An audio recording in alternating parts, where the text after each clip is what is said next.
ఏమంటే చెప్పేసి మాటుంటే ఆ మాటకి తెలిసేనా ప్రేమంటే. అది చరితలు సైతం చదవని వైనం, కవితలు సైతం పలకని భావం, సరిగమలెరుగని మధురిమ ప్రేమంటే.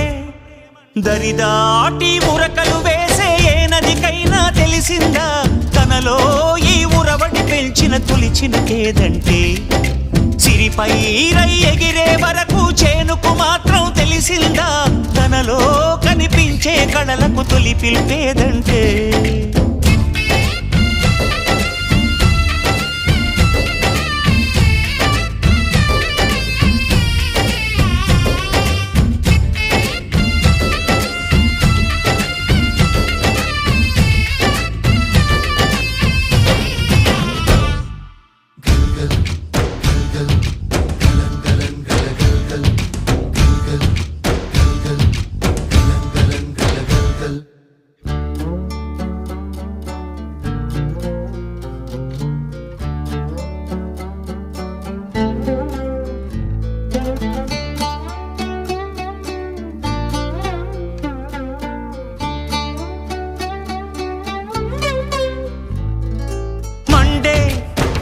కొలిమినడగందే తెలియదే మన్ను కాదు ఇది స్వర్ణమంటూ చూపా.